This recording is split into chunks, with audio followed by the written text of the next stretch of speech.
8581. A contaminated oxygen system is normally purged with A. Oxygen, B. Compressed air, C. Nitrogen.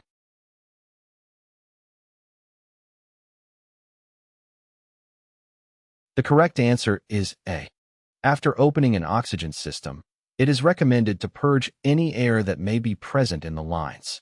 To do this, plug masks into all the outlets and, if applicable, set diluter or pressure demand regulators to the emergency position.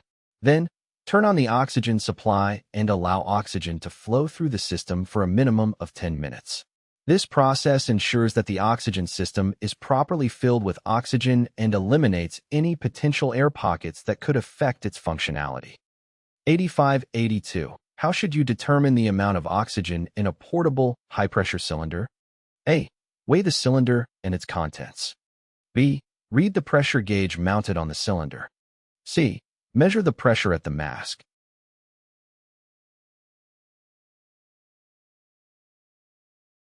The correct answer is B.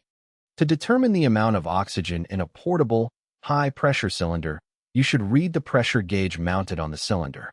Portable oxygen cylinders typically have a pressure gauge that indicates the pressure of the oxygen inside the cylinder.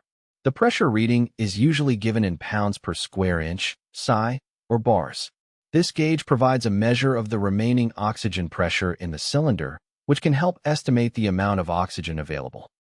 8583.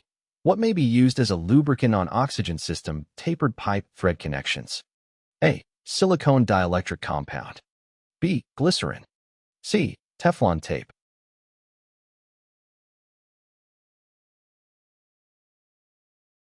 The correct answer is C. Teflon tape is commonly used as a lubricant on oxygen system tapered pipe thread connections. It helps create a tight seal between the threaded fittings and prevents leaks. Teflon tape is a thin, white tape made of polytetrafluoroethylene, PTFE, which has excellent chemical resistance and is non-reactive with oxygen. When applied properly, it forms a secure seal that prevents the escape of oxygen or other gases from the threaded connections. It is important to use Teflon tape specifically designed for oxygen systems to ensure compatibility and safety. 8584. On transport category aircraft, what might be an indication of an overpressure event of the aircraft oxygen system?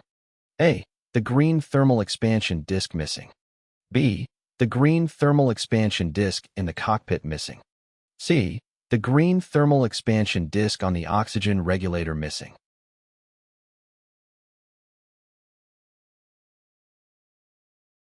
The correct answer is A.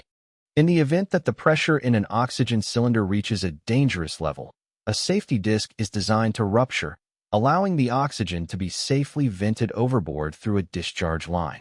This discharge line is typically covered with a green discharge indicator, which is located on the exterior of the aircraft. The purpose of the indicator is to provide a visual cue during the pre-flight walk-around inspection, allowing personnel to quickly identify any discharge or venting of oxygen from the cylinder. 8585. Which of the following are characteristic of a chemical or solid-state oxygen system? A. A volume storage capacity about 3 times that of compressed oxygen and system generators that are inert below 400 degrees Fahrenheit, even under severe impact. B. An adjustable oxygen release rate and a volume storage capacity about 3 times that of compressed oxygen. C. System generators are inert below 400 degrees Fahrenheit, even under severe impact, and a distribution and regulating system similar to gaseous oxygen systems.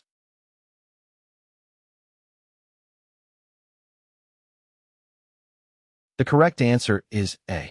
Chemical or solid-state oxygen systems operate by releasing oxygen at a predetermined rate that is not adjustable based on demand.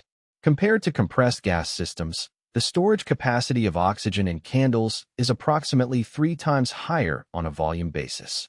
The generators in a chemical oxygen system remain inert below 400 F, even in the event of severe impact. The distribution and regulating system of the oxygen system is self-contained and includes a stainless steel cylinder connected to manifold hose nipples. These nipples have orifices that ensure equal oxygen flow to all masks. Regular inspection of the system is essential for maintenance and safety purposes.